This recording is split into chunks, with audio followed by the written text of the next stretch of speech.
Ser podcast.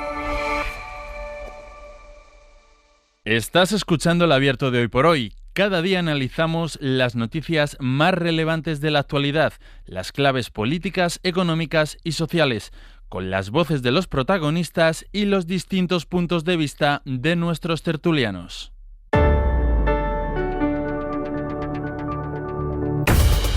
Tiempo para el análisis, tiempo para el abierto. Hoy desde Sevilla, es 28 de febrero, es el día de los andaluces y de las andaluzas.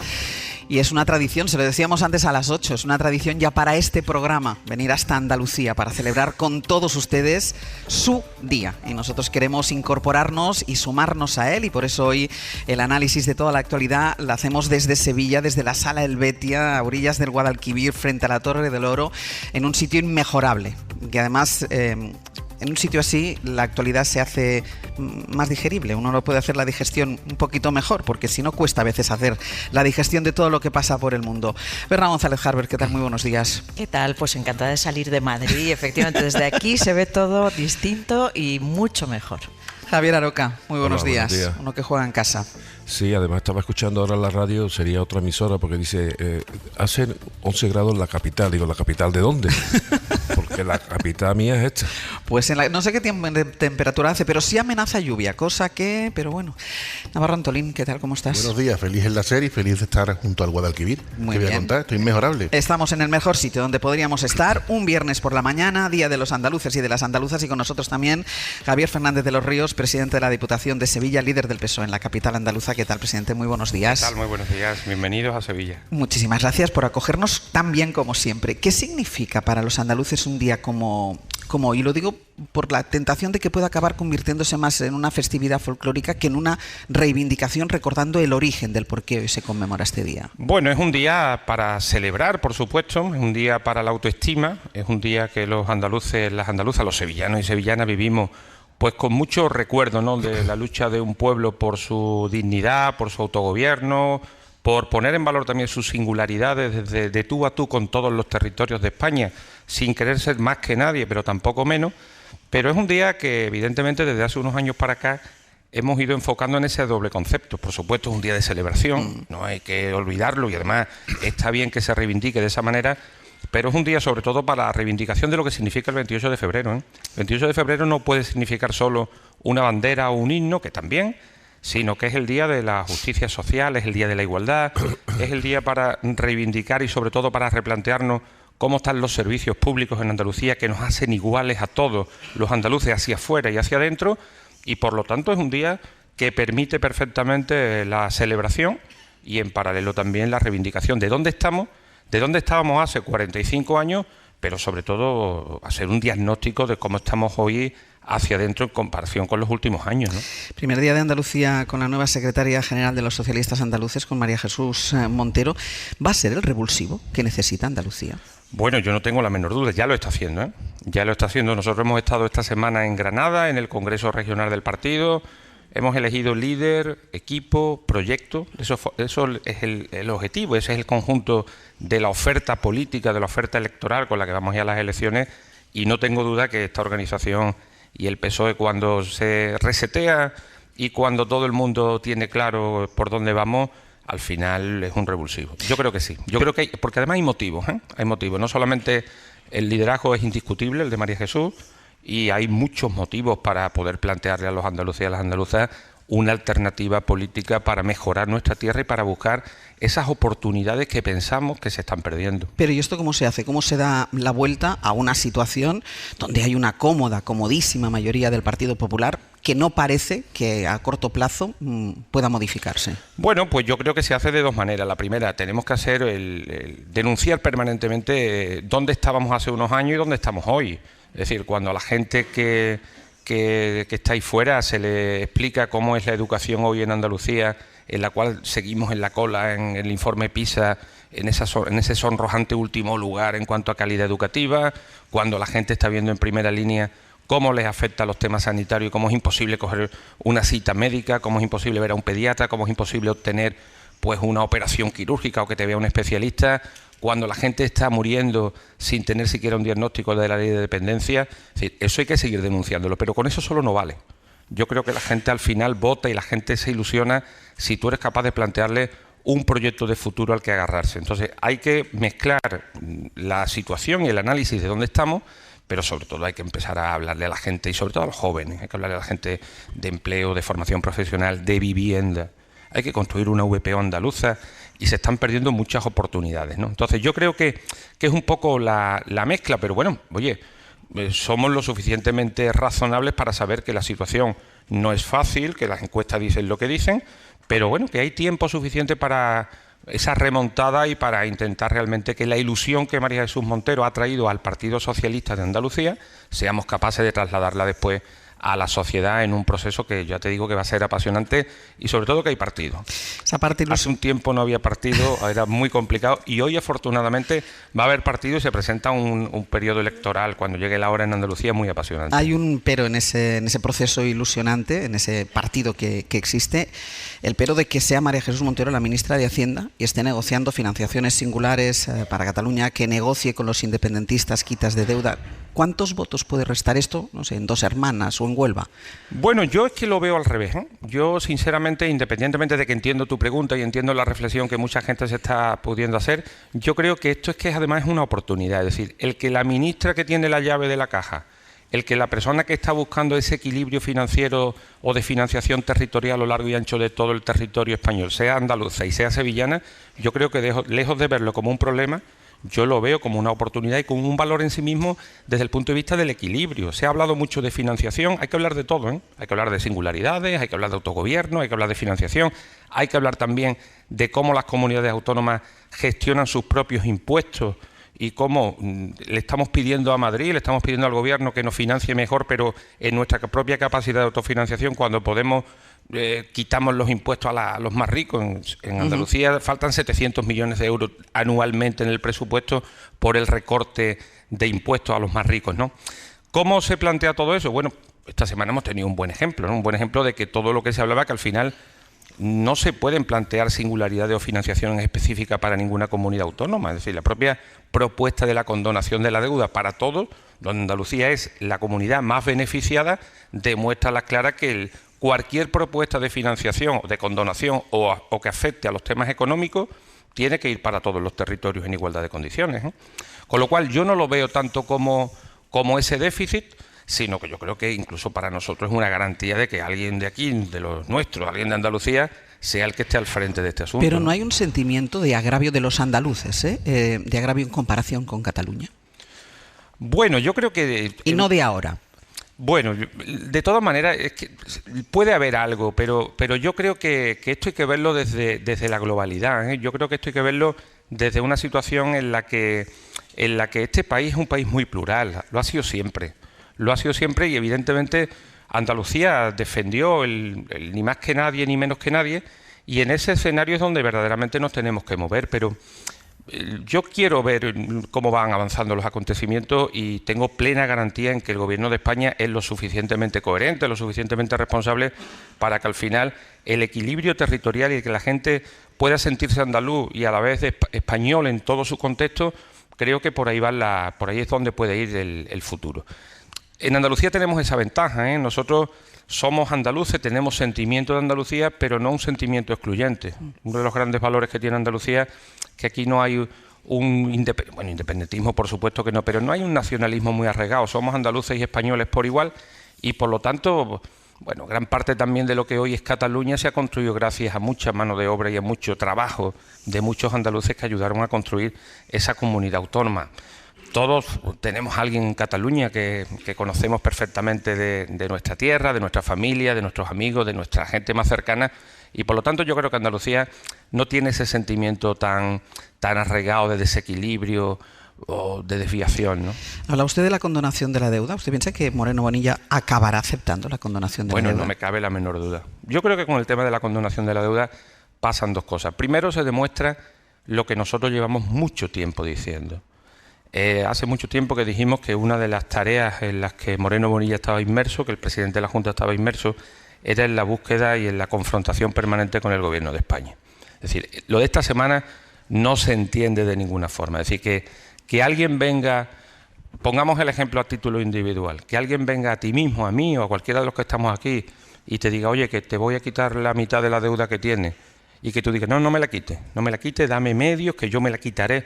Yo creo que eso, todo el mundo ha entendido que la estrategia del Partido Popular es una estrategia pura y dura de confrontación con el Gobierno de España. Lo venimos denunciando hace muchos años en Andalucía, incluso desde antes de la pandemia. Con lo cual, no me cabe la menor duda que hay una estrategia de confrontación, no me cabe la menor duda que esto va a ser bueno para todos los territorios y no me cabe la menor duda que al final terminará aceptando, porque si no los andaluces y las andaluzas no lo van a entender de ninguna manera. Y en política, normalmente lo que es difícil de explicar es que está mal construido. Si en política normalmente lo que cuesta trabajo explicar y hay que dar muchas vueltas y hay que hacer una estrategia laberíntica, normalmente es que está mal construido y no me cabe la menor duda que lo aceptará Moreno Bonilla, que de momento están en la estrategia del frente, del teatrillo, de oye, nos salimos de la reunión, ahora ya empieza Ascón a decir, oye, bueno, vamos a ver la letra pequeña, al final lo aceptarán sí o sí, porque es que lo contrario ¿Podría es tener repercusión en las inasumible. urnas para el Partido Popular? Pues no te quepa la menor duda. Tú explícale a cualquier andaluz que el presidente de la Junta no acepta una quita de estas características que supone el 50% de la deuda que tiene hoy por hoy Andalucía y supone poder disponer en los presupuestos del 26 pues en torno a 1.500 millones de euros más para políticas, para la que nosotros queremos, para política social, para política educativa, para política sanitaria. Es que en esta condonación de la deuda va una primera gran fase del nuevo modelo de financiación. ¿Qué más da que te financien con más ingresos que quitándote gastos? Y al final lo importante es disponer presupuestariamente de una cantidad económica que te permita mejorar tu financiación. Con lo cual, no tengo la menor duda que ahí hay 1.500 millones de euros que ya nos encargaremos después de decir, oye, aplíquelo a corregir los déficits educativos, los déficits en sanidad, los déficits en ley de dependencia. Y por lo tanto, claro que le pasaría factura en caso de que esto no se acepte, pero yo esa fase y esa posibilidad no la contemplo de ninguna manera.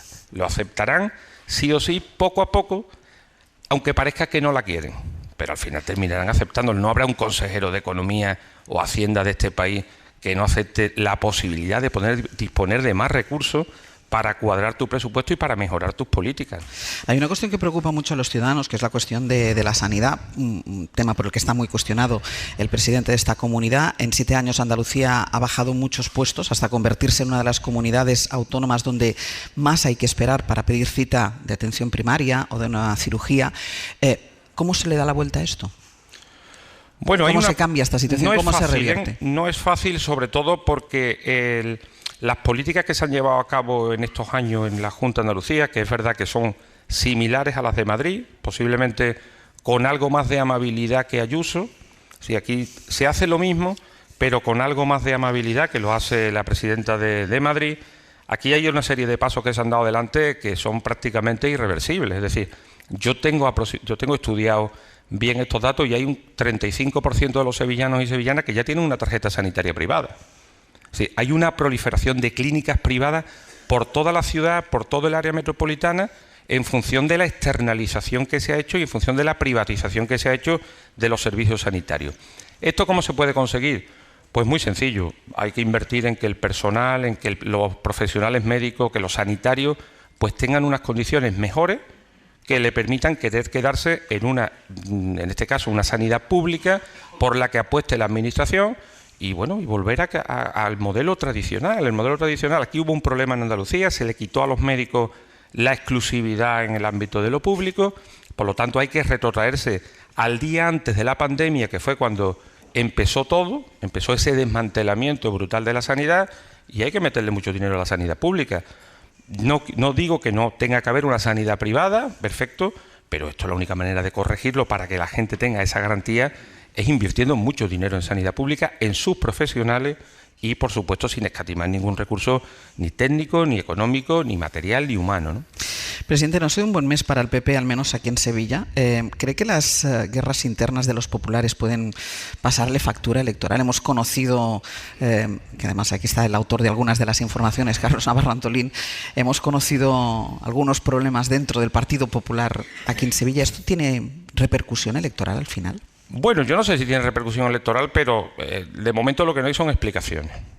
Es decir, las elecciones llegarán cuando tengan que llegar, en el 26, en el 27, las municipales están tasadas, como bien sabéis, el último domingo de mayo del 27, pero lo que sí creo que la gente ha detectado que ahí pasan cosas, que evidentemente hay un lío interno en el Partido Popular de Sevilla de primera magnitud, que hay cuestiones de dudosa razonabilidad ética y ya veremos si judicial también, y que por lo tanto no han dado explicaciones ninguna sobre las noticias que hemos tenido de sobresueldo, de gente a la que parece que el sueldo público no le era suficiente. Da la sensación como si hubiera una corriente general en el Partido Popular. Tengan en cuenta que esta etapa coincide con aquella de Bárcenas también.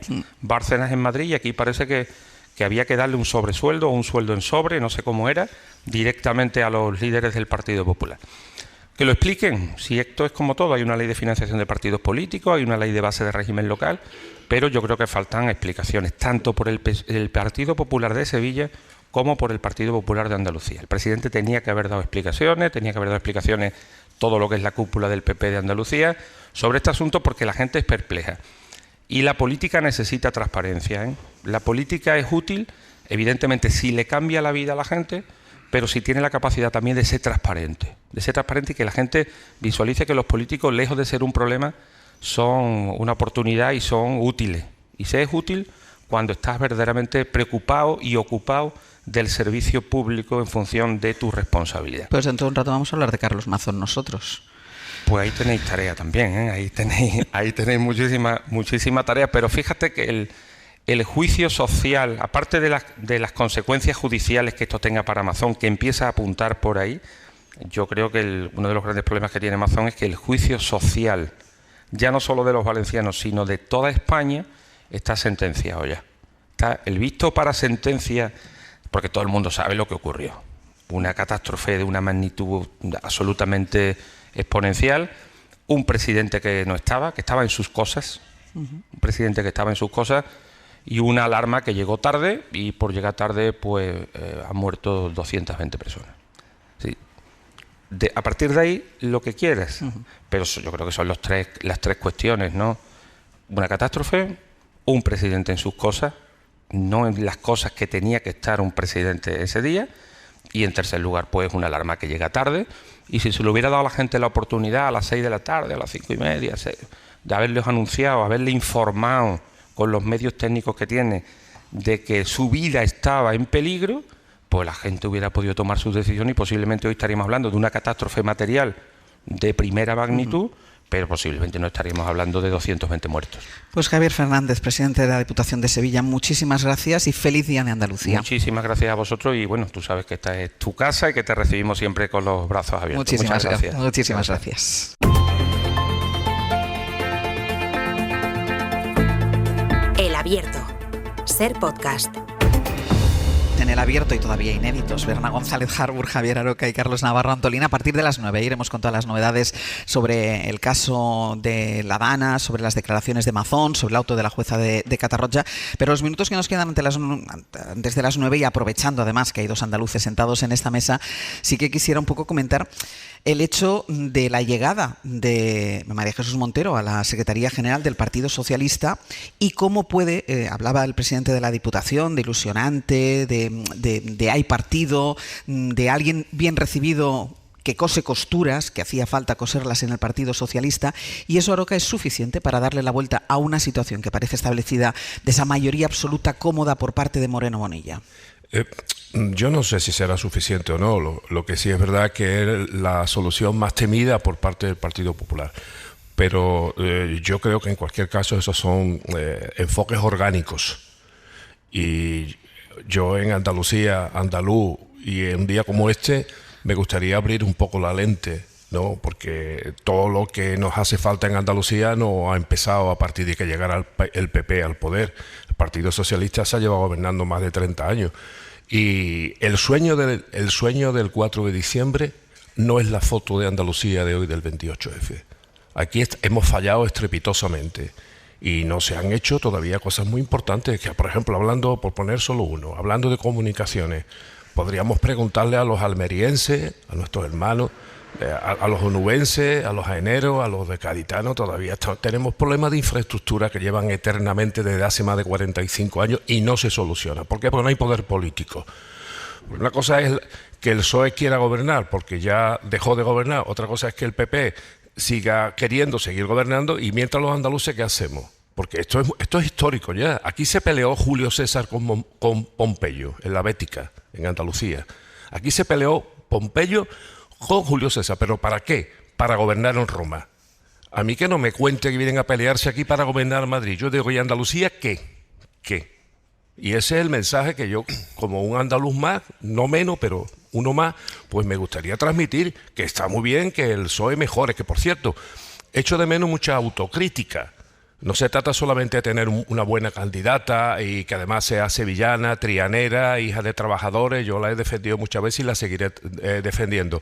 Hace falta también, yo echo de menos autocrítica, o es que el PSOE no tiene que explicarnos nada de lo que ha hecho en Andalucía, que por cierto, Moreno Bonilla y compañía, alguna extrema compañía, no llegaron aquí caídos del cielo, sino llegaron aquí porque aquí estaba fallando algo. Porque si aquí no hubiera fallado algo gordo, no hubiera entrado aquí ni la derecha ni la extrema derecha. Carlos. Bueno, es evidente que ahora mismo no se percibe, como apunta Javier, el fervor autonómico de aquellos finales de los años 70. Eso se ha apagado absolutamente.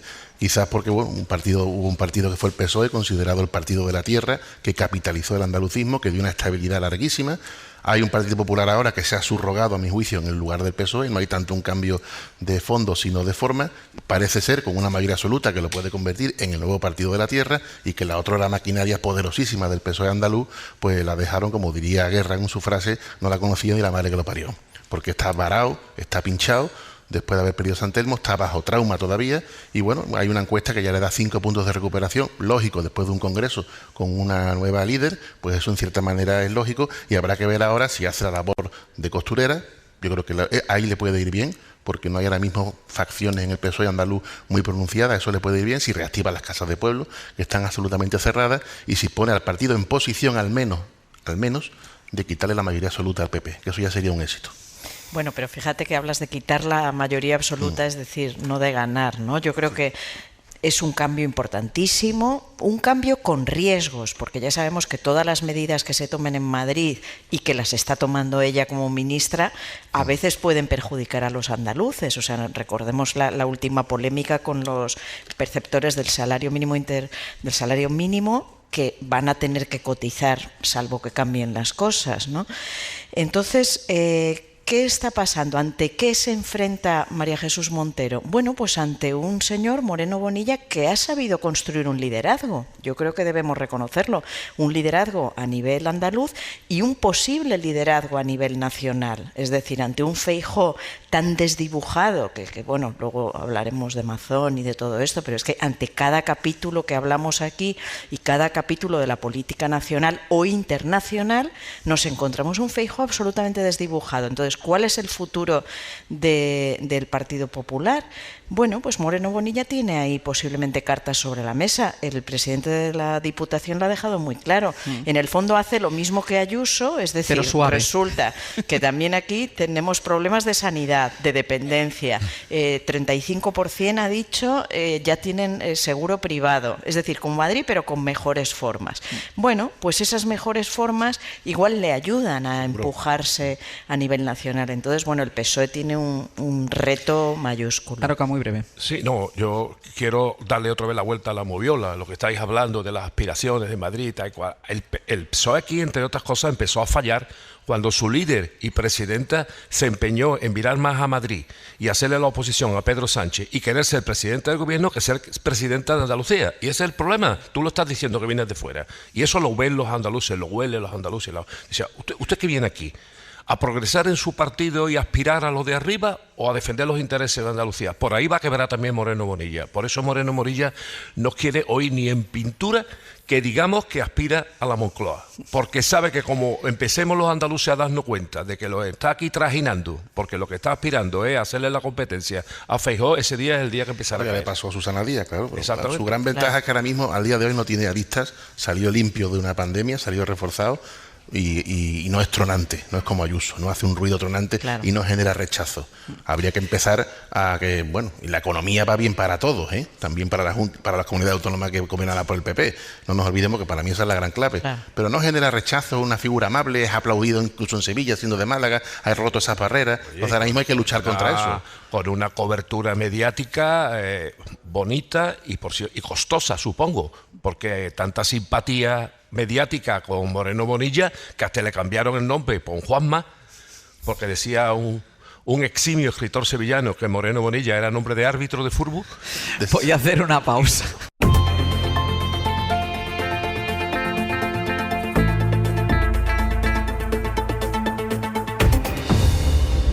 A continuar con este abierto del Hoy por Hoy, hoy desde Sevilla, desde la Sala Helvetia de Sevilla. Vamos a entrar ya en materia con lo último que conocemos sobre esas horas críticas del 29 de octubre, de la tarde de la Dana. Después daremos los detalles, pero la Jueza de Catarroja, que es la que está investigando la gestión de esos momentos, ha pedido una cronología a la Guardia Civil, y una cronología es precisamente lo que hemos leído esta mañana en las páginas del diario El País, la cronología de cómo vivió aquella tarde el jefe de climatología de la EMET, que estaba participando en la reunión del CECOPI de manera telemática y que da testimonio de su desesperación, porque la situación ya era crítica a las 5:30 de la tarde, pero la alerta, recuerden que no llegó hasta los teléfonos móviles de los valencianos y de las valencianas hasta las 8:11 de la tarde. Sastre. José Ángel Núñez, el jefe de climatología, escribió por WhatsApp a sus superiores a las 5:26 que la situación era crítica, que Forata está casi desbordándose, pone. A las 5:31 escribe que la situación es de emergencia hidrológica. A las 5:33, uf, qué mal, entra más agua de la que puedan aliviar en Forata. Bueno, pues justo en ese momento, cuando uf, qué mal, Mazón dice que hace la primera llamada a Salomé Pradas, a las 5:37. Pradas estaba en el CECOPI, igual que el presidente de la Diputación de Valencia, y él, Mazón, había acabado su comida con una periodista, según la versión que dio su entorno. A las 5:43, este responsable de la EMET explica: ahora sí que he hablado, en la reunión del CECOPI, he contado la situación con lluvias torrenciales en el oeste del área metropolitana de Valencia. 5:49, vuelve a poner: he vuelto a hablar compartiendo pantallas con las imágenes del radar. Hablan de desembalsar y alguien, no sé quién, ha dicho en esa reunión que eso sería desembalsar sobre zona ya inundada. A partir de aquí el CECOPI se interrumpe. Las personas que están siguiéndolo de manera telemática, la delegada del gobierno, por ejemplo, o este técnico de la EMET, ven que sus pantallas se van a negro. Es el momento que la jueza ha pedido que le aclaren para saber qué pasó, por qué se fueron a negro. De manera que José Ángel Núñez se queda pendiente de una pantalla que pasará una hora en negro. Pero él sigue comunicándose con sus compañeros de la EMET. Les pone a las 6:22. Sigue lloviendo torrencial. La situación hidrológica está muy mal. Hay una urbanización de Utiel con gente en los tejados. 6:40. Me preguntan por cancelar el AVE. He dicho que no lo duden, que solo faltaría una desgracia en trenes. 6:58. Ya parece que se harta y escribe: aquí seguimos esperando. Llevamos más de una hora de reflexión. Como ves, les dice, los de la Confederación Hidrográfica están, pero del 112 no. A partir de ahí la imagen vuelve, se recupera y el CECOPI se retoma. En esa hora en la que el CECOPI se ha quedado en negro, Mazón hace 3 llamadas a Salomé Pradas y 2 al presidente de la Diputación. Los dos estaban en el CECOPI, Salomé Pradas y el presidente de la Diputación, y que ya habían oído decir a los técnicos que la situación era crítica y de emergencia. Según el relato que hemos conocido después, fueron los momentos en los que el presidente de la Diputación da un golpe en la mesa y pide que se mande la alerta de una puta vez. En el WhatsApp de Núñez, el que conocemos hoy por El País, con sus compañeros, se ve que a partir de las 7 ya se está hablando en el CECOPI de enviar la alerta. Van a enviar un mensaje masivo a móviles en zonas afectadas. Por tanto, del envío de la alerta como una decisión tomada, se habla después de que el CECOPI fuera suspendido una hora. Después de que tanto Salomé Pradas como Vicent Monpó, que es el presidente de la Diputación, hayan hablado por teléfono con Carlos Mazón. Este técnico de la EMET va describiendo las opciones que se plantean en el CECOPI. 7:23 pone: están hablando de desalojar 2 pueblos. 7:28, el Júcar está subiendo, hay gente atrapada. Realmente, pone, es que yo creo que no saben ahora mismo ni cómo está la situación. Orden de confinamiento, toda la provincia de Valencia confinada, escribe. Está decidido. 7:41 pone: he vuelto a intervenir. Les cuenta este técnico a sus compañeros: y he dicho que eso no es mi competencia, pero que sería más lógico un confinamiento casi masivo, no por sectores. Y ahí, a las 7:43, fue cuando dice Mazón que volvió a hablar con la consellera. Es decir, el presidente de la Generalitat Valenciana dice que llama a Salomé Pradas a las 6:30. justo cuando se estaba tomando esa decisión de enviar la alerta, mientras el CECOPI está suspendido o interrumpido, en todo caso en negro. Mazón no vuelve a llamar a su consejera o no vuelve a hablar con ella hasta las 7:43, 1 hora y 13 minutos después. O sea, el presidente de los valencianos está 1 hora sin hablar con nadie que estuviera en el CECOPI cuando se están viviendo las peores horas de la inundación, de acuerdo con el relato de las llamadas que hizo el propio Carlos Mazón. Saben que la alerta llegaría a los teléfonos a las 8:11. Para entonces, dice el sumario, la mayor parte de las víctimas ya habían muerto. Él llegó al CECOPI a las 8:28. José Ángel Núñez, jefe de climatología de EMET en Valencia. ¿Qué tal? Muy buenos días. Buenos días, buen día. Buen día. Hemos estado leyendo esos WhatsApps que usted compartió con sus compañeros mientras estaba participando de manera telemática en el CECOPI y se desprende, José Ángel, una sensación de caos absoluto en esa reunión. Sí, bueno, la verdad es que lo primero que tengo que decir es que ahora mismo estoy muy emocionado porque leer ese relato y hacer una memoria de lo que han pasado durante estos 4 meses, efectivamente hay una cosa que tengo que decir, y es que los técnicos que estábamos allí presentes, se puede decir que son los mismos técnicos que hemos estado gestionando con éxito otras emergencias desde, bueno, iba a decir años, pero casi décadas. Es decir, somos todos conocidos, no de la época de Ximo Puig, sino de la época de Camps, estando gobernando Rajoy.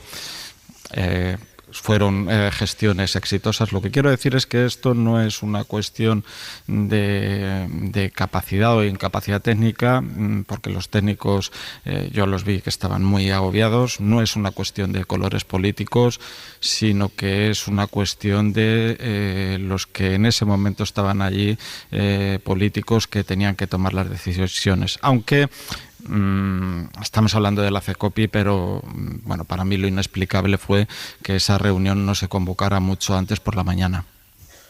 Hay un momento que además que tú comentas con tus compañeros, que es cuando os llevan a negro, es decir, ese rato de esa reflexión, y además tú escribes eso de siguen reflexionando.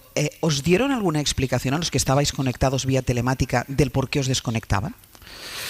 Pues mira, Ángeles, yo soy científico y tengo la costumbre de hablar sobre certezas. Yo no era el encargado de levantar acta de la reunión, evidentemente, ni tampoco la EMET me pidió que hiciese un informe de lo que allí ocurría, y es casi casual pues que se diera esta circunstancia y que yo fuera tomando estas notas a través de WhatsApp. Cuando fui a reconstruir la situación ya por escrito, pues sería el 4 o el 5 de noviembre, me di cuenta que no me acordaba de nada. No me acordaba de nada de lo que había pasado, porque fue una situación tan compleja, tan angustiosa, tan estresante, que yo creo que a cualquiera de los que estuvieran allí, si no tomo notas, es difícil recordar lo que pasó. Quiero decir que yo tengo anotado que la reunión se suspendió, que llevaba 1 hora suspendida, pero no recuerdo el momento en que dijeron vamos a suspender la reunión, y no recuerdo tampoco el motivo que se dio. En uno de mis WhatsApp pongo que es para reflexionar, sí. Pero bueno, pues puede ser que fuese por eso, pero bueno, el caso, lo importante, yo creo lo trascendente, es que la reunión estuvo suspendida. ¿Tenías la sensación de que lo que aportabais los técnicos era considerado? Y lo digo porque, por ejemplo, hay ese momento de la tardanza en que tú empieces a intervenir en la reunión, cuando tú ya has dicho, qué mal. Tú estás hablando de inundaciones ya en el área metropolitana de Valencia. ¿Tenías la sensación que se atendía? Porque es verdad que después, en declaraciones políticas posteriores, han señalado a la EMET, han señalado a los técnicos como los responsables de que no habían avisado. ¿Tienes la sensación que se os escuchaba, se os atendía? Sí, allí en la reunión, desde el principio, desde que se empezó la reunión a las 5, le fueron dando paso a los técnicos, y los técnicos fuimos explicando cada uno en el ámbito de nuestras competencias lo que estaba ocurriendo. Técnicos de emergencias, técnicos de bomberos de la Generalitat, la UME, la Confederación Hidrográfica, AEMET, todos expusimos de forma clara Nadie le quitó hierro a la situación, es decir, que allí se estaban describiendo cosas muy graves. Estoy hablando de las 5, entre las 5 entre las 5 y las 6, y sí que se nos escuchó. Otra cosa es que el que tuviera que tomar las decisiones estuviese preparado para sintetizar toda esa información y tomar una decisión rápida, que era lo que exigía ese momento. Aunque ya digo que las 5 de la tarde ya era una hora en la que la simultaneidad de la emergencia, es decir, emergencias prácticamente en toda la provincia de Valencia, hacían muy difícil poder gestionar esa situación con éxito. José Ángel, faltaba liderazgo en esa reunión del CECOPI, y lo digo también porque hay un momento que en uno de tus WhatsApps tú dices, es que yo creo que no saben exactamente ni cuál es la situación.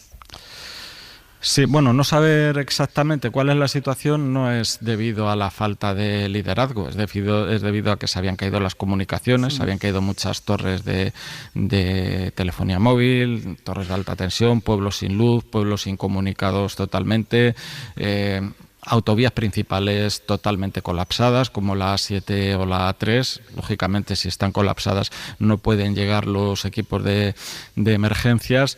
Y en cuanto a la falta de liderazgo, es que para mí es algo evidente, ¿no?, que ocurrió. Pero no solamente en esa reunión del día 29, sino en las siguientes a las que yo asistí. Decías que ya lo raro era que el CECOPI se hubiera convocado a las 5 de la tarde, cuando ya la riada empezaba a arrasar Valencia. ¿A qué hora se hubiera tenido que convocar? ¿Desde primera hora de la mañana? Claro, por lo menos desde primera hora de la mañana. Yo, cuando llegué por la mañana a la delegación, ya llegué muy angustiado, porque yo, bueno, no solamente en estas situaciones, sino, en fin, creo que soy un profesional que se agobia mucho, ¿no? Cuando hay algo así, una situación de estas características, prácticamente no duermo por la noche. Llegué muy pronto y estaba convencido de que se iba a convocar la CECOPI esa mañana, porque no había nada que impidiese no convocarla, y los indicios que había ya a esa hora de la mañana eran tan suficientemente sólidos de que la situación era muy grave. No solamente indicios previstos, no solamente indicios de que había un aviso rojo activado ya a las 7 de la mañana, sino que a las 8:30 ya se estaban produciendo inundaciones. A media mañana ya había un camionero desaparecido. Otros organismos con menos competencias, como el Ayuntamiento de Valencia, convocó su centro municipal de emergencias. Fíjate, Ángeles, que era un sitio donde no llovió, pero hubo otros políticos de todos los colores. Por eso digo que no se trata aquí de partidismo, de colores políticos, que supieron interpretar muy bien la emergencia de ese día y actuaron en consecuencia. José Ángel, ¿en qué momento, desde las 5 de la tarde, cuando se convoca el CECOPI, en qué momento se empieza a hablar de la posibilidad de mandar una alerta? Bueno, yo las primeras anotaciones que tengo son a partir de las 7, a partir de que se reanuda la reunión de la CECOPI tras el parón. No lo tengo anotado antes, en la reunión de las 5 a las 6. Es decir, que yo creo, o estoy casi seguro, que la primera vez que cuando se empieza a hablar es cuando se conectara la reunión a partir de las 7, y de hecho es que prácticamente cuando se reanudó la reunión a las 7 se comenzó hablando de eso. Es decir, que la decisión de mandarla cuando se reanude ya está tomada. Está tomada la decisión, yo intuyo, por lo que escucho. Tienen que tener en cuenta los oyentes que yo estoy en remoto, es decir, sí, y estoy haciendo mi trabajo, es decir, que no puedo estar pendiente de todo lo que se dice, tengo que estar preparado para mis intervenciones. Yo creo que no está tomada, simplemente se está decidiendo. De hecho, de un audio que hace meses publicasteis vosotros, sí, la cadena SER, creo que se oía a un técnico explicando a la consellera en qué consistía el envío del mensaje. Es decir, que estaba decidido enviarlo, pero no estaba decidido, y además se deduce de mi cadena de WhatsApps, no estaba decidido el texto. Es decir, porque yo en mi cadena de WhatsApps hablo al principio de que se va a recomendar confinamiento a toda la provincia, luego digo que no, que solamente restricción de la movilidad, que a zonas afectadas. Es decir, que se fue discutiendo durante esa hora, durante esa hora el formato del texto, a quién iba dirigido y el contenido. Carlos Mazón, le escuchamos reiteradamente, hasta ayer, que es la última vez que le hemos escuchado hablar, responsabilizar a la EMET de no haber advertido de la gravedad de la situación. En todo momento la EMET advirtió de la gravedad de la situación. Bueno, es que es evidente, ¿no? El presidente de la Generalitat, yo lo he escuchado decir que, lo dijo el 15 de noviembre en sede parlamentaria, que la EMET había previsto máximo, además lo dijo resaltando mucho la palabra máximo, 180 litros. Y durante estas 2 últimas semanas lo han vuelto a repetir. Incluso han dicho entre 150 y 180 litros. Bien, eso, hay 2 posibilidades.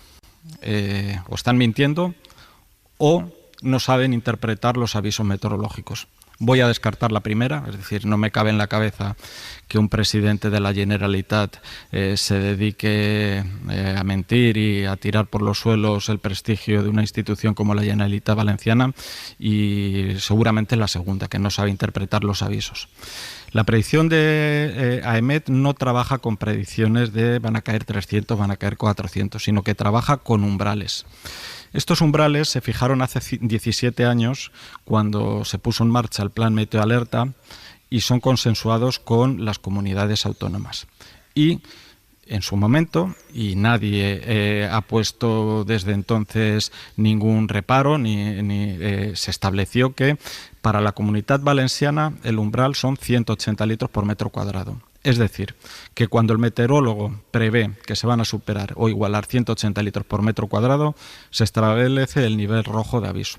Y si nos vamos al Plan Meteoalerta, que cualquiera lo puede consultar de forma libre en la página web de la Agencia Estatal de Meteorología, pone que cuando se establece el nivel rojo, el riesgo es extremo.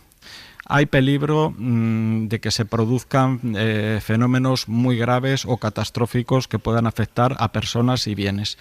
Y eso es lo que dimos el umbral de 180. A partir de ahí, de ese umbral de 180 que dio el meteorólogo, además, ese umbral de 180 se establece cuando se piensa que o se prevé que se van a superar los 180 litros metro cuadrado en 12 horas. Pues además el meteorólogo puso que esa cantidad se podía superar solo en 2 o 3 horas. O sea que yo creo que más que eso no es que era un indicio claro de que la situación era muy grave. José Ángel, ¿por qué has decidido hacer públicos los WhatsApps?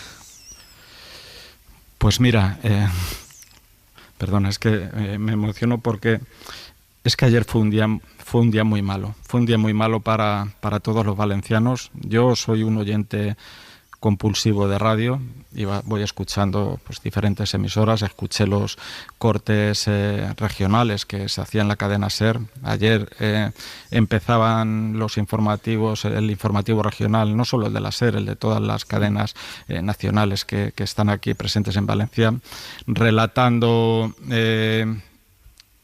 el sufrimiento de las víctimas, ¿no? Es para mí eso ya era insoportable, ver cómo la gente se estaba ahogando a las 6, a las 6:30, a las 7. Y a continuación de ese corte pues ponían las declaraciones del presidente de la Generalitat, que eran unas declaraciones casi en tono reprobatorio, ¿no? Casi recriminando a los periodistas que estaban allí haciendo su trabajo, preguntando lo que tenían que preguntar, diciendo que dónde veíamos el cambio de versión,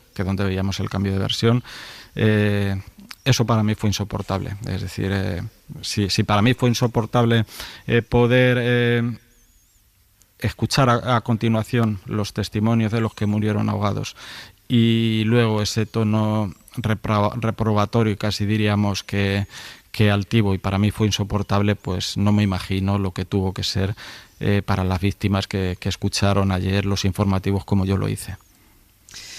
José Ángel Núñez, jefe de climatología de la EMET en Valencia, yo te agradezco muchísimo, primero, que hayas hecho públicos esos WhatsApps que publica el diario El País, que nos hayas atendido y que nos hayas contado lo que recuerdas que pasó esa tarde. Muchísimas gracias. Muchas gracias.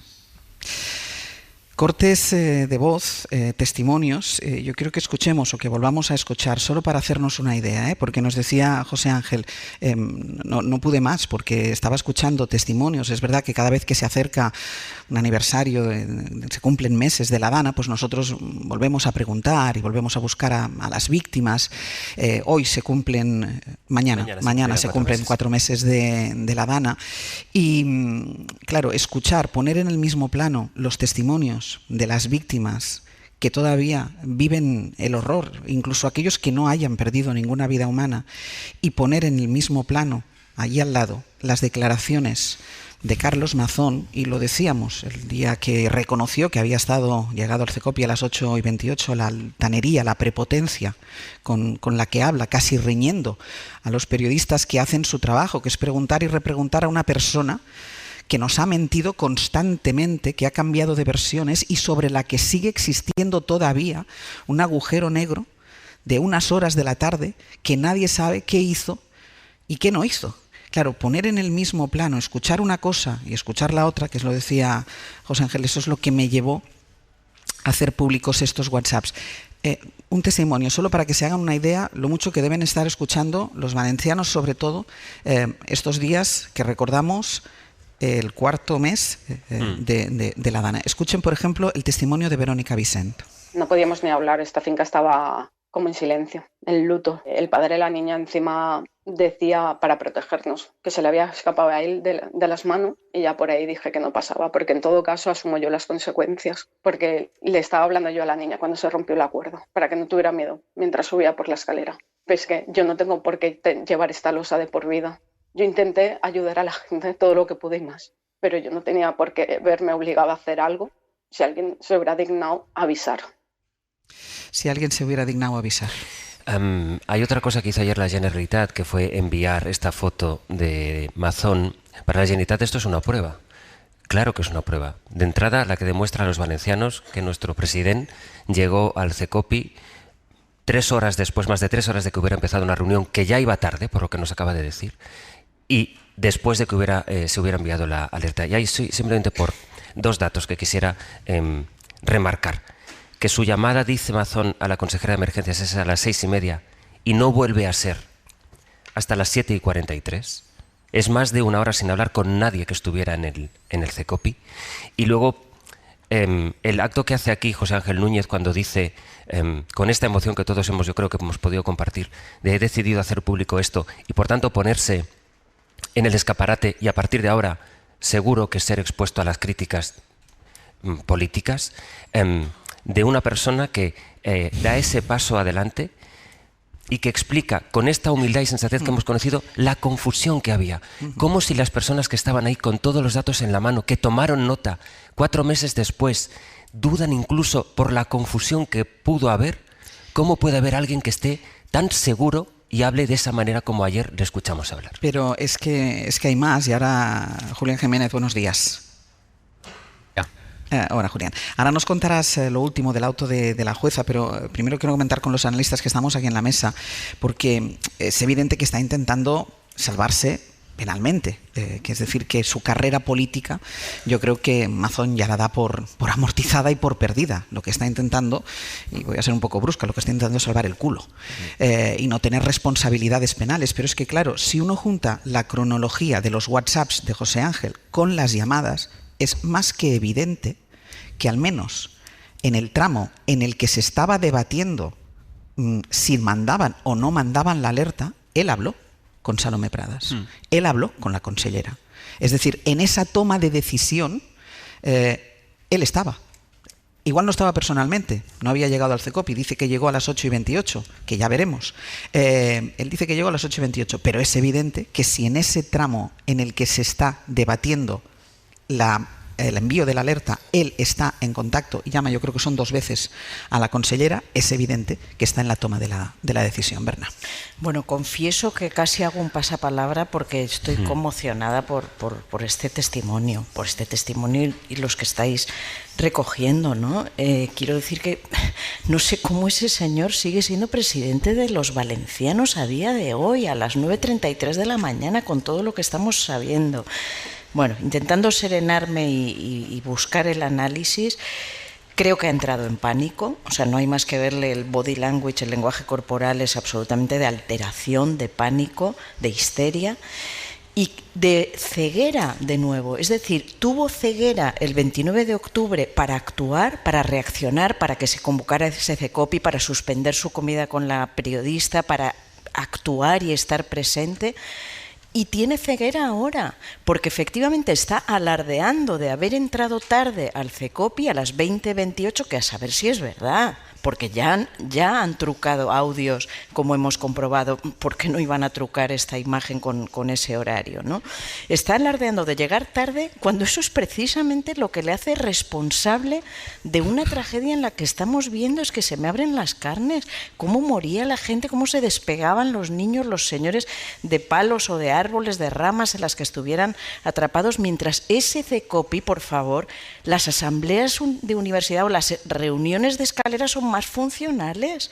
Todos hemos asistido a reuniones de escalera de la comunidad o a asambleas de la facultad que son un galimatíes. Es que son más funcionales que esto. O sea, donde lo habéis puesto en audios y los WhatsApps que hoy cuenta José Manuel Romero en El País, ven una falta de liderazgo absoluta. O sea, esos técnicos que, como ha dicho este jefe de climatología, José Ángel Núñez, son los mismos técnicos que han abordado décadas de emergencias, y con que no todos somos los nuevos. gobiernos. Y con Exacto, todos los gobiernos. Que no somos nuevos en esto. Y resulta que ahí había que explicar cómo funcionaba la alerta, se quedan en negro, en fin. Es todo un despropósito estremecedor. Aroca.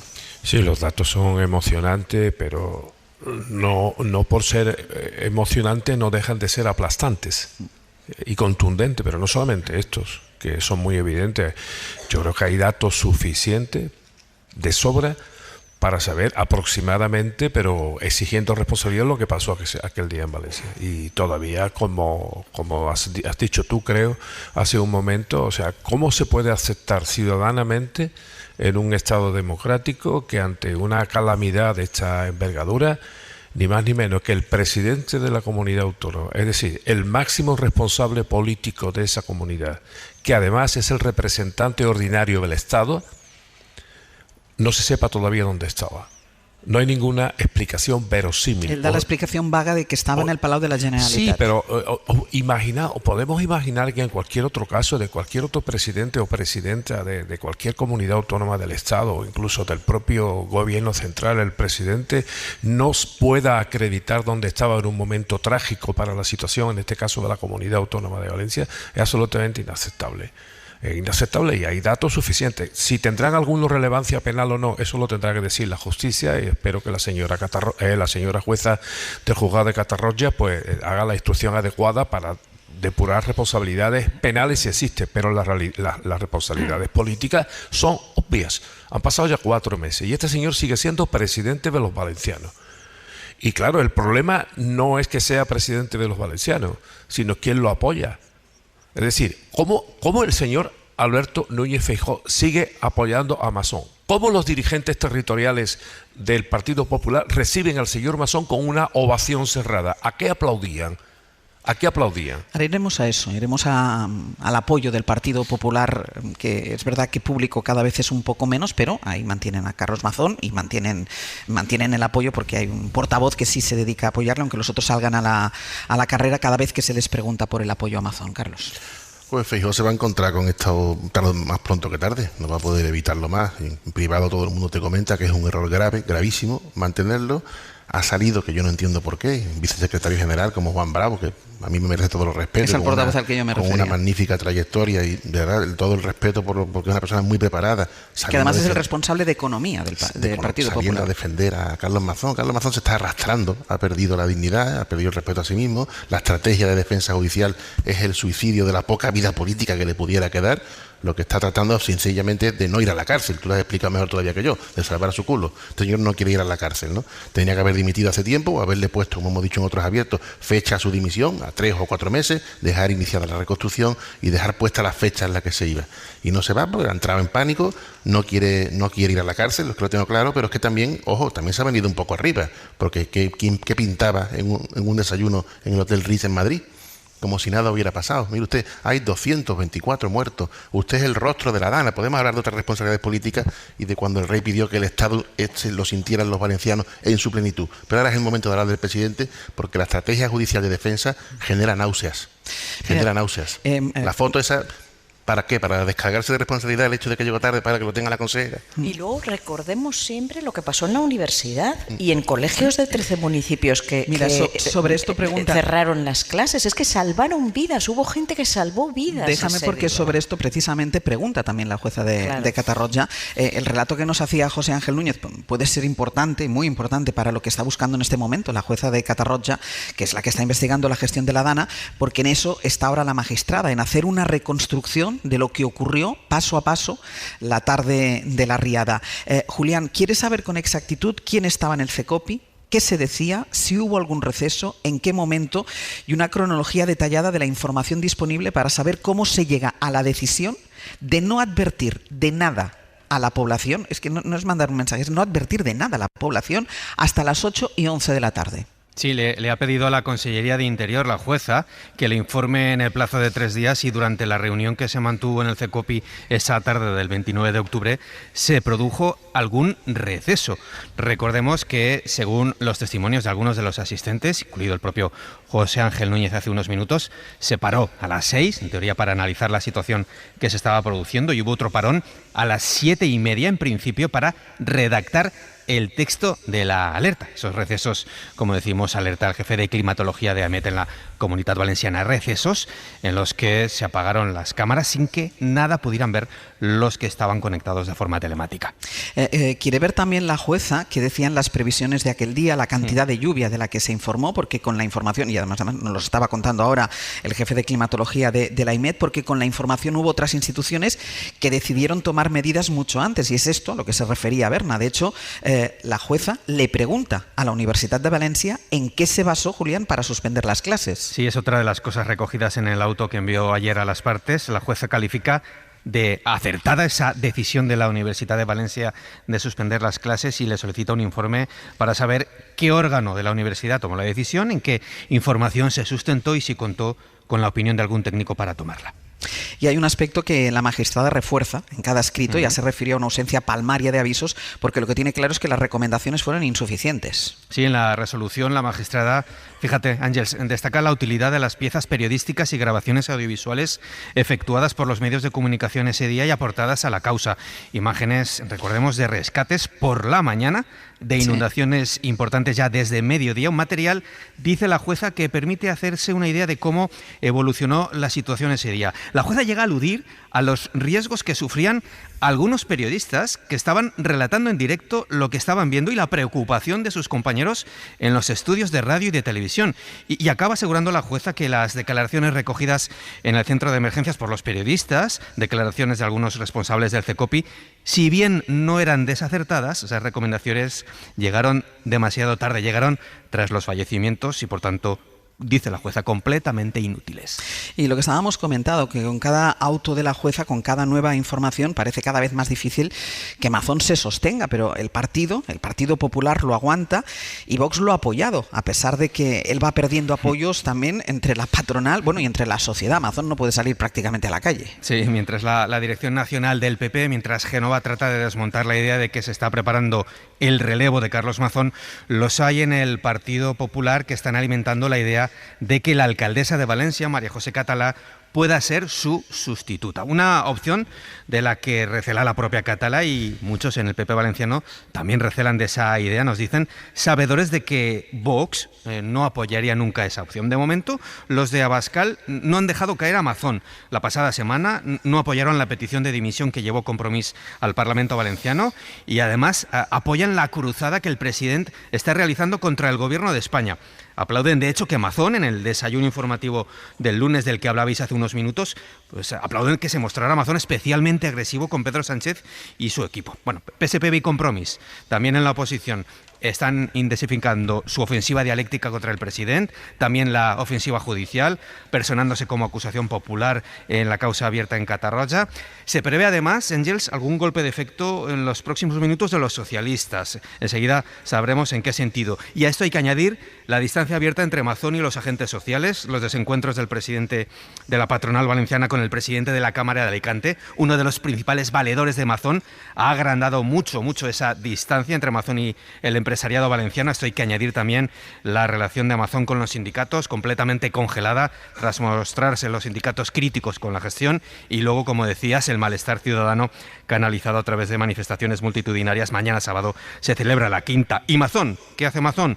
A pesar de la presión, la externa y la interna, mantiene la agenda con normalidad. Piensa ya en la agenda de las fallas y se guarda un cartucho: los presupuestos de la Generalitat, que se van a presentar la semana que viene. Su equipo está convencido de que sacar adelante las cuentas le puede servir para remontar el vuelo políticamente. A su favor, Vox, con los que sigue negociando, a pesar de que Abascal ha cerrado esa vía allí donde gobierna el PP, esas comunidades donde gobierna el PP. Aquí se entendería un hipotético apoyo a las circunstancias excepcionales que está viviendo la comunidad.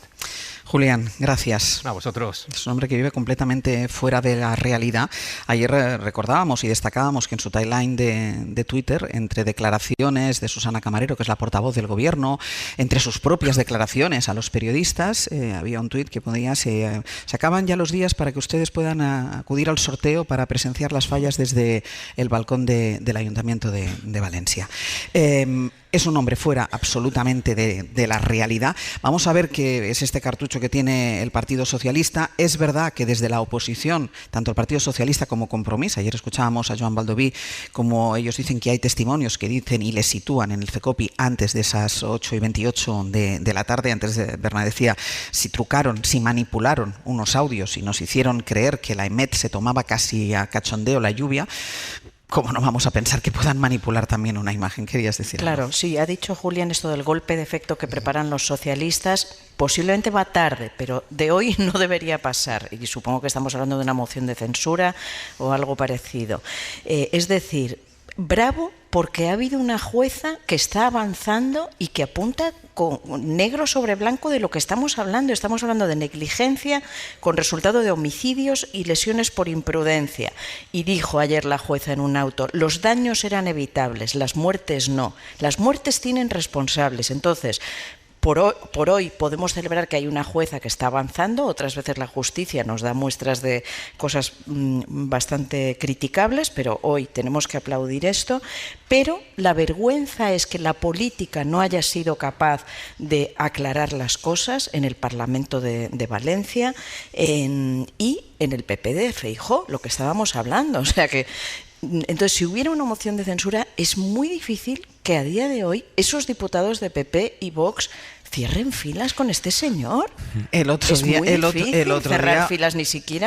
votaron en contra de una iniciativa para que dimita. Sí, el otro día votaron en contra para una iniciativa para que dimita. Lo sé, pero es que esto se está poniendo muy en pánico, ¿no? Yo no me creo que solamente el señor Mazón esté defendiendo su culo, como hemos dicho, su culo frente a las consecuencias penales que se pueden derivar de su conducta. No me creo eso solo, aunque lo contemplo también, lo voy a explicar, pero primero voy a decir otra cosa. Uno de los grandes daños que se ha hecho en el tratamiento, incluso mediático, de lo que ha pasado en Valencia ha sido la propia confianza en las instituciones. Porque desde el primer momento se ha querido poner el riego por aspersión. Aquí todo el mundo es culpable, aquí el gobierno central tiene culpabilidad, tal cual, bueno, y nadie quiere asumir sus propias responsabilidades. Hoy que estamos celebrando en Andalucía el autogobierno de Andalucía, por tanto, la responsabilidad de los andaluces de autogobernarnos, sin que nos tutele nadie, pues convendría invocar también el autogobierno de los valencianos. O sea, es decir, quien es responsable del autogobierno y quien tiene que dar cuenta de lo que ha pasado en Valencia es su presidente. Evidentemente otras cosas han podido funcionar mal, pero eso es lo fundamental. Y ahora voy a por qué no me lo creo. No me lo creo porque hay una página inmediatamente después de la catástrofe. Ya sé que esto es duro decirlo, pero no tengo más remedio que decirlo porque así lo pienso, que es la reconstrucción. ¿La reconstrucción qué significa?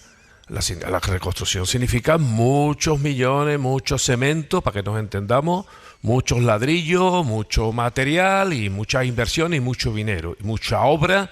Ya hemos visto cómo se le nota ya la patita y los andares en algunos modelos de concesión, de explotaciones y de contratos. Claro, ese negocio que se abre ahora o que ya está abierto en Valencia, que es el negocio de la reconstrucción, no está todo el mundo dispuesto a perdérselo, porque ahí va a haber muchísimo dinero, lo sigue habiendo y más dinero que va a haber. Luego, por tanto, yo contemplo las dos cosas. Primero, la trayectoria personal de Mazón, sin duda, yo creo que ya podrida, y además de camino está pudriendo también a todos los que le apoyan, singularmente al señor Núñez Feijóo, pero luego está la poca vergüenza que hay que tener para decir, yo de aquí no me voy porque aquí hay taja, para entendernos, ya que estamos en Andalucía. Y bueno, eso es gravísimo, políticamente también. Que digamos, yo no me voy porque aquí hay taja, no es por otro motivo, porque tienen claro que se tienen que ir. Carlos. La reconstrucción se está hablando poco, se debería estar hablando mucho, pero se está hablando poco. Luego nos quejaremos porque el pueblo, la gente, pues tiene ese desencanto tan tremendo y tan intenso con la política viendo estos episodios. Creo que gracias a la jueza todo indica que vamos a ir teniendo muchas más pruebas y pruebas videográficas que van a dejar todavía más en evidencia lo que ocurrió aquellos días, que va a ser descorazonador y va a ser muy triste. Y yo creo que los votos de los diputados socialistas deben ser ofrecidos en cualquier modalidad para quitar a Mazón cuanto antes. La técnica de la moción de censura, el acuerdo que hoy ya, porque Feijóo todavía no se ha pronunciado de forma clara, y hay un hálito de esperanza ahí, porque no fue al desayuno del rey, porque es que esto ya es insostenible. Ya, pero Carlos ha tenido ocasiones de pronunciarse. Claro, es decir, después de la indigna, Carlos, después de la indigna, de quitar a Mazón. Después de la indigna intervención de Mazón del otro día ante los periodistas, peleándose con los periodistas porque le cuestionaban con esa frase de es un hecho fáctico que las 8:30, las 8:28 es después de las 7. Después de esa indigna comparecencia de Mazón, Feijóo solo tenía una opción. Feijóo solo tenía una opción, que era salir. Y va a tener que salir. Pero yo creo que Mazón no llega a las fallas. No ¿Hacemos debe. una apuesta? Bueno, y si llega a las fallas no va a poder ir a las fallas. No debería. Dejadme un momento porque ha llegado al Palau de la Generalitat Carlos Mazón y evidentemente ahí donde va le están esperando los periodistas para que siga dando las explicaciones que todavía no ha dado. Ahí está Juan Magraner. Magraner, cuéntanos, ¿qué ha pasado? Pues ha pasado lo que viene pasando todos estos días y que el refranero español resume perfectamente. Sostenella y no enmendalla. No hace falta que hable yo más. Simplemente escuchemos lo que ha dicho el presidente a la entrada a preguntas de los periodistas. Perdón, yo creo que hay una noticia que es la que todos estamos esperando. Como saben, la ley de la huerta fue la que impidió que se hicieran las obras por el Barranco del Pollo. Cuidado, Mati, ¿te ayuda?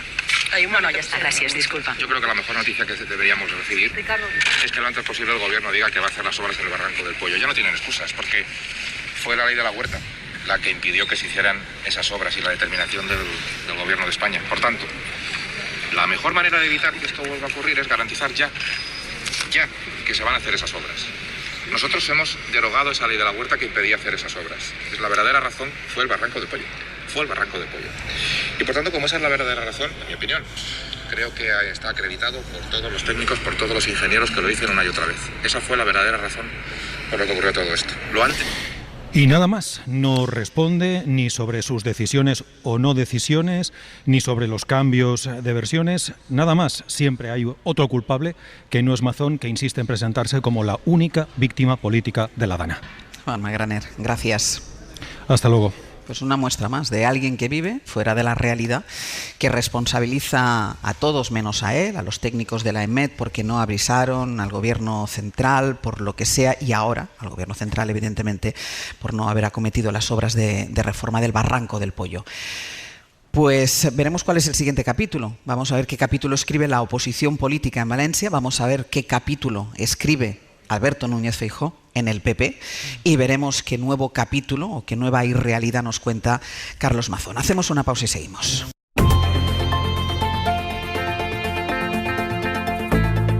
El Abierto. Ser podcast. Dime, mi amor, si bate del cielo, porque con tu sonrisa mi mundo es más bello. Pues Vamos a ir terminando el abierto. Vamos a coger aire porque yo creo que lo necesitamos después de lo que hemos escuchado en este tramo, este testimonio de este técnico de la EMET, que no solo ha sido el testimonio científico, el testimonio crudo de lo que pasó, sino de alguien que, como muchos de los que estaban en ese CECOPI, nos estaba diciendo, no recuerdan exactamente lo que pasó, porque es lo que pasa cuando uno tiene un shock traumático, que es que se te borra de la mente, y es gracias a esos WhatsApps que lo ha podido reconstruir. Así que ahora vamos a hacer una pausa, vamos a coger aire y a la vuelta vamos a cantar, vamos a bailar, vamos a escuchar música, vamos a hablar de Andalucía, vamos a hablar de andaluces. A cantar igual te has venido un poco arriba, ¿eh? ¿No? Nosotros dos no vamos a cantar. Pero si tú ayer estuviste probando el micrófono con Curro. En la intimidad. Ah, ¿no vais a repetir la actuación? No vamos a repetir. Es que ayer se pusieron a cantar. No lo cuentes. Claro, no. Todo lo que pasa nosotros lo contamos. Tampoco hace falta. Pues sí, ellos se pusieron a cantar. Curro, que es este señor que está aquí, y él, que me los tuve que llevar, porque tenían que cerrar esto y ellos dos estaban ahí cantando por los chunguitos. O sea, pero no, va a venir alguien que lo va a hacer mejor, que es Marta Santos, que les aseguro que no tiene nada que ver como canta. Bueno, Curro no canta mal, tú ya, si eso. Oye. Todo eso a partir de ahora, y vamos a estar con los andaluces y con las andaluzas en este día de celebración. Yo agradezco muchísimo a Javier Aroca, Carlos Navarro Antolín, Bernard González Harbour su presencia en este abierto. Muchísimas gracias y un aplauso para ellos, que se lo lleven para casa. Vive libre como el viento, sin remordimiento, y no tengas miedo a caer, que todo hay locura al tiempo, y aunque a veces duela, contigo siempre estaré. Para no perderte ningún episodio, síguenos en la aplicación o la web de la SER, Podium Podcast o tu plataforma de audio favorita.